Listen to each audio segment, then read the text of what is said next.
Welcome back to Aloud. I'm your host, Dr. Caneel Joyce. Today, I want to talk to you about a pernicious problem. When I tell you the word that represents this problem, you'll probably be surprised to find out it's one that you actually know intimately, and maybe you didn't even ever know you were doing this. I want to talk to you about this sneaky little drama starter and how easy it is to stop doing it. So this is a major thing that comes up in organizations, families, teams, and even within ourselves. Can't wait to tell you about gossip. This topic has come up also in my group coaching program. As you guys may have heard, we have just launched our brand new revamped membership program that is one that you can get involved in. It's very low cost. The purpose of it is to be able to share interactively with you some learnings, to workshop stuff together, to talk through things that are coming up in your own lives, and to get connected with this incredible community of people like you, as well as some of the most top-notch coaches and teachers and leadership thought leaders in the world. So I really want you to check that out. And if this is interesting to you, if you're curious at all, please go to caneel.com/yes. That is where you can find out more about it and join. And I believe we still have a couple of founding memberships available for you. These are a discounted cost. You're going to be a direct thought partner with me to help shape this program as it grows and evolves and boost you up as a leader within this community of people that you are going to find so inspiring and exhilarating. And I'm loving this list of who's already here. Please go check that out at caneel.com/yes. So one of the topics that often comes up in that group, in the group that we have, is this topic of gossip. Hardly ever does anybody describe it as such. Usually we are not aware when we're gossiping. So I want to make it really, really clear to you what that is. But first, why does it matter? So gossip is a pattern that happens very, very often in cultures, even including, your family culture, where there is drama. Gossip is a way that we communicate, and there's also a lot usually of baggage behind gossip. So when I first hear the word gossip, what comes to mind for me is like 80s movies and 90s movies. I think about Clueless. I think about backstabbing. I think about schoolgirl politics.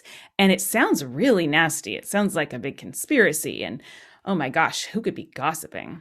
I also might think about, ladies on the front porch talking about other people in the neighborhood. So now just take a quick look. If you got a mirror around, go and glance in that mirror. Who's a gossiper? Maybe not them, maybe you. So I want us to get really clear on what this is. It matters because gossip is one of the easiest ways to spread drama in any social setting, in any relationship, in any team, in any company. Gossip is a spreader of drama. Gossip sucks drama and holds onto it and makes it hard to break out of. Gossip also spreads, some of these aspects of drama that we might be more familiar with on a personal level. It spreads fear. It spreads a sense of distrust. It spreads paranoia. It spreads shame. It spreads guilt. It spreads hiding behaviors.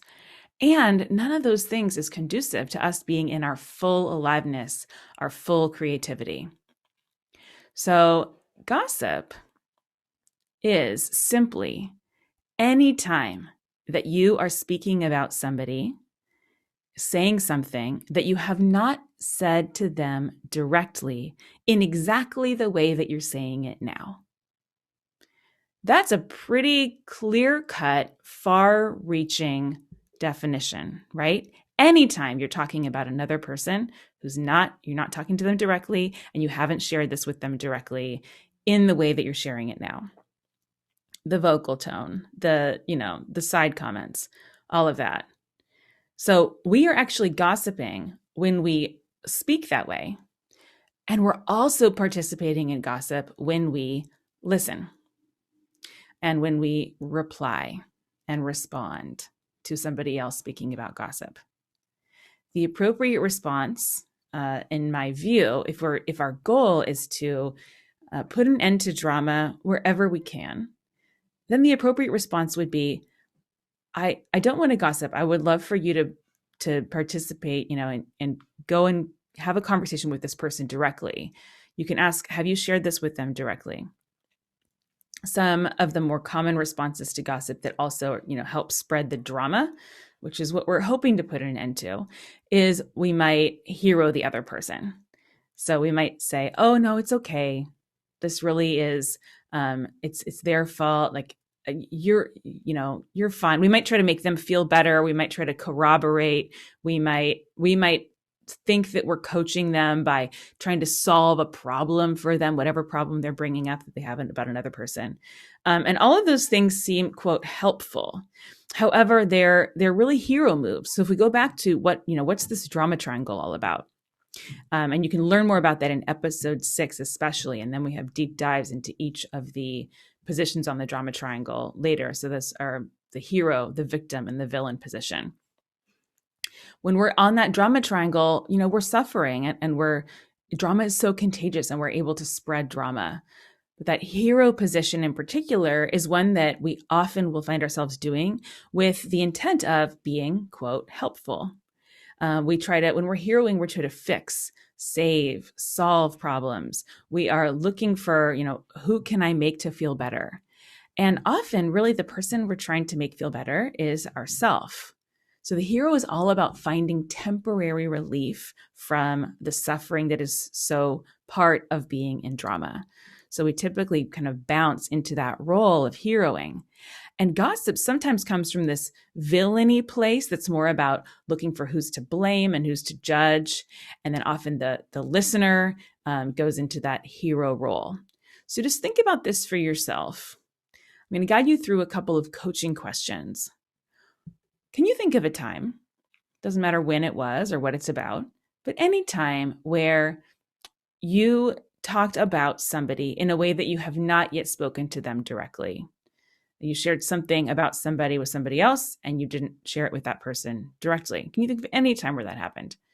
Now, this content could have been about anything. It could be positive. It could be negative, if those even are things.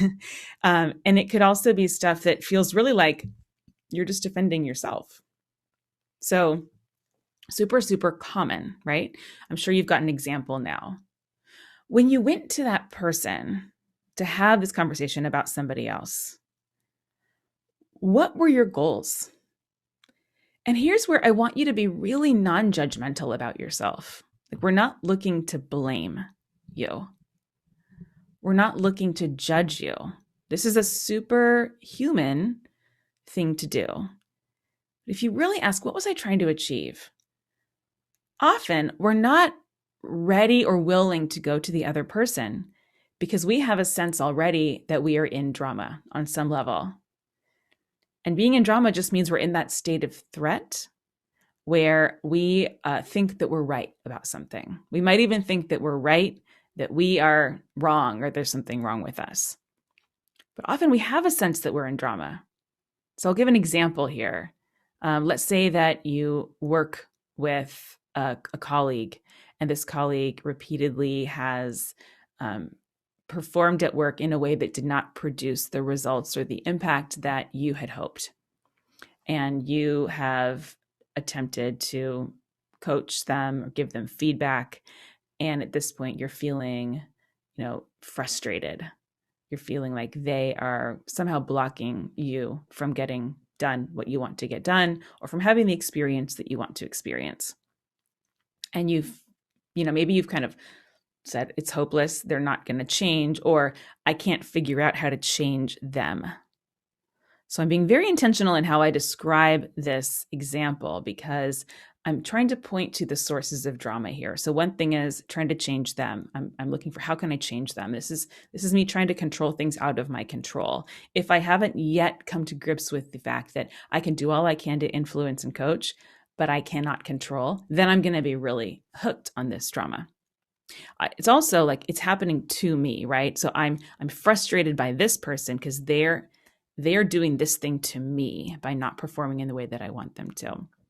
but I might have some sense like, okay, something about it doesn't feel quite like if I go and have a direct conversation, it's going to go well. Often we have an inherent wisdom that we are in drama. And I found that this is so common. This is so commonly the thing that happens right before we choose to start gossiping.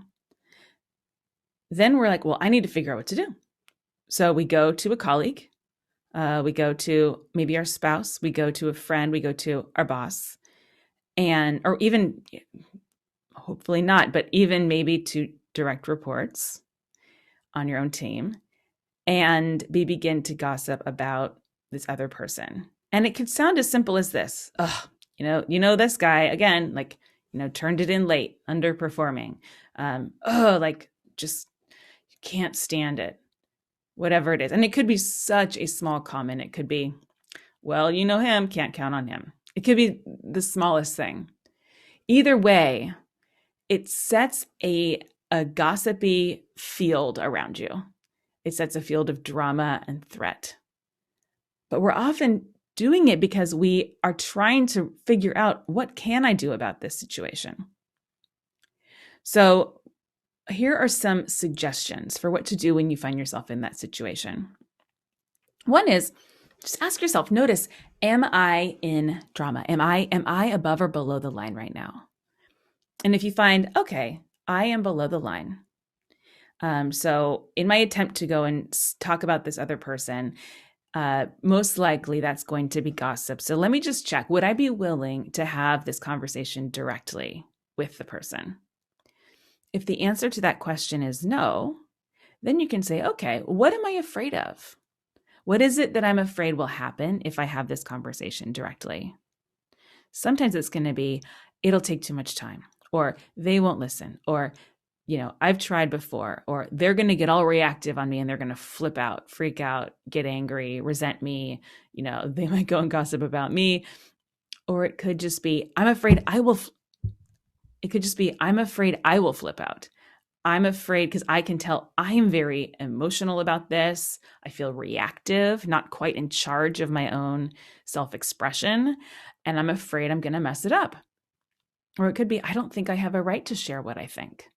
This is not my job. This is somebody else's job, or maybe it's nobody's job to notice this, or this is just the way it is here, which would be a kind of a hero-y, temporary relief kind of thing to say. So many things that we might find as our reason for why we are not willing to go and have the conversation directly. Okay, great. So you've unpacked why you're not willing to have the conversation directly. If you check in on any of these reasons, you'll find that very close to the surface of them is some kind of a story. So there's a difference between what's true and what's a prediction or a story or mind reading. All of it is a story. Okay, if it's not a fact and I can't directly observe it, it's a story. So I'm usually making up a story about what will happen, or what the other person will think, or how I'm going to be. But first, so I've got some stories. Can I see that on some level, there's a little bit of fear here in me? Or there's a little bit of sadness that I haven't really dealt with, which is, I can't make this person change. And this pattern is going to, it's going to happen or it's going to not happen, but I'm not in charge of it. And the sadness of, I'm going to need to let go of the fact that I'm not in control of this, and I'm going to need to now get responsible for doing what is in my power to control. There's often a lot of sadness that goes with that. There's often sometimes also anger. Anger is really commonly associated with drama. So we might not yet have been willing to feel those feelings of anger. And none of them is wrong, right? It's just emotion. So, but would I be willing to feel them right now? Okay, so here I am. I'm about to gossip. I have some stories about this person or what will happen, or I've got stories about me. And there's emotion here that I haven't dealt with yet. Would I be willing to just feel those feelings and notice my stories? And then can I check, are my stories actually true? Can I know without a shadow of a doubt it's true? And hint, hint, the answer is always no, because it's a story. The opposite of any story could be at least as true as the story itself, because it's just a story. All right, so now I'm going to ask myself, what is it that I actually want? This is the turning point. This is the way to begin creating the experience that you want to have and not just complaining about the one that you don't want to have. What is it that I actually want?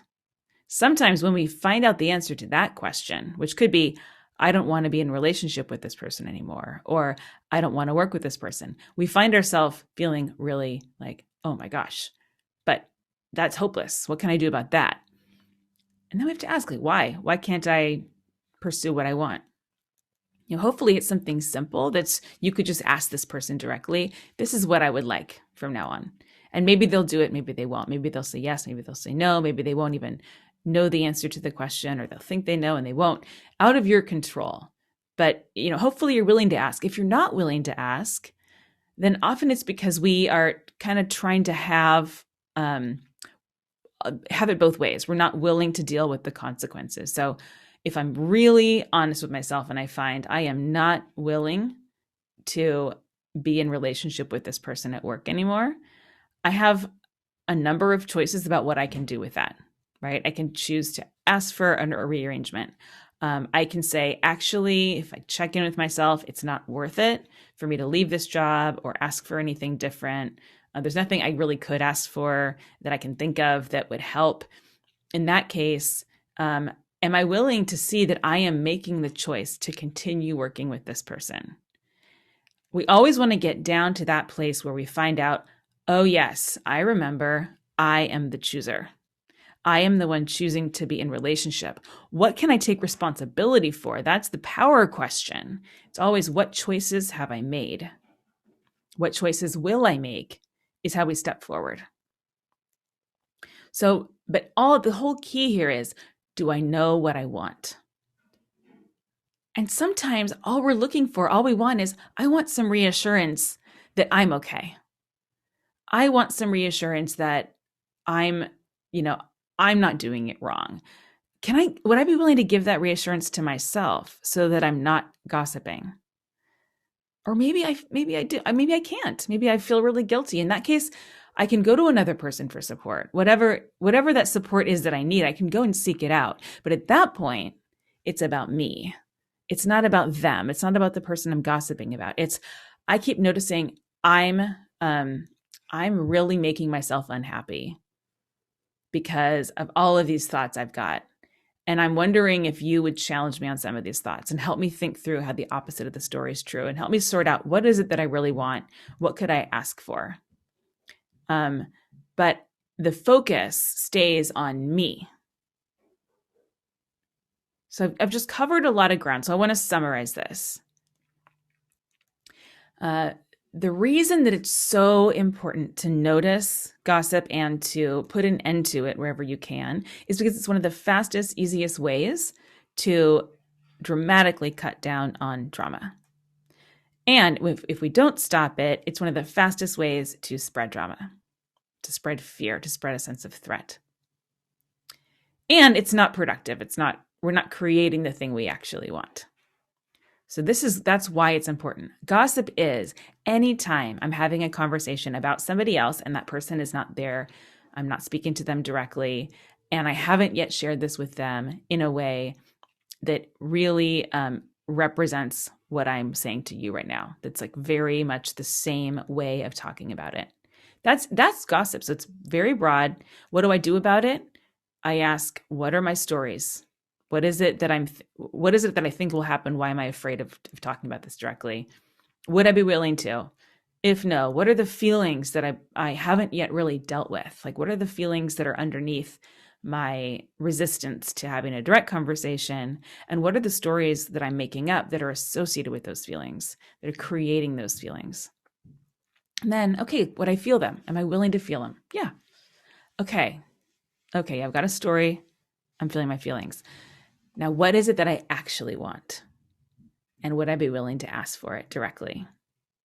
And if I'm not, that's on me. So what is it that is more important that I'm really trying to protect or preserve by not having this direct conversation?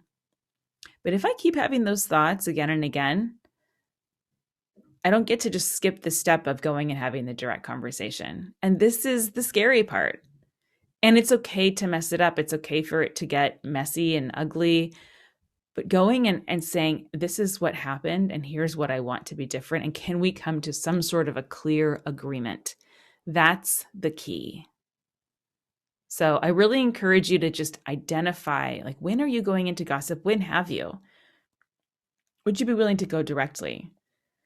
And then if you're in an environment where gossip is happening often, you can ask yourself, how have I participated in this? Have I been willing to ask people to go and have the conversation directly or not? Once we have these direct conversations, whoosh, whoa, things start moving fast. So we can really begin cleaning things up and creating the experience we want, and change will start happening with so much ease. And it also creates a general sense of, trust and clarity and accountability. It doesn't mean it's always easy, because once we stop gossiping, we start asking for what we want. Now we're in an opportunity to grow and to get challenged and to be challenged. So really, really different outcomes that come with that. And that's where you're going to find very exciting days full of aliveness and creativity, accountability, change, action. Totally worth it. But give it a try yourself. Any questions you have about this topic, I would love to unpack it with you. Often the devil's in the details here. We have situations in our lives where we feel like, I just cannot seem to resolve this, and I don't know how to get myself clear enough to have the direct conversation without doing something that seems like it probably is gossip. So Caneel, help me out here. Let's talk through it. This is exactly the kind of conversation that we're having in our group coaching program. It's called Aloud Academy. It's an interactive live format where you're going to get to meet up with me directly, as well as the members of this community. And you'll be getting a lot deeper training, as well as special access to a lot of our podcast guests who are going to be coming and delivering live coaching to you as well. So it's a really big bang for your buck. Please go and check that out at caneel.com/yes. If you are even curious about it all, trust it, follow it. I find that curiosity is one of our deepest sources of wisdom. That's a topic for another episode. In the meantime, just go to caneel.com/yes and sign up now. Hopefully you can be a founding member with us. Talk to you soon. Thank you for showing up today. You investing in your own growth, these precious minutes of podcast time, is a huge move toward you really reaching your full aliveness. However you choose to invest in your own personal growth, it is a move that is supportive of everyone around you. It is a selfless act to be willing to look at yourself in the mirror and ask the question, what am I really about? What do I really, really want? And would I be willing to go and get it? I'll see you next week. Bye-bye.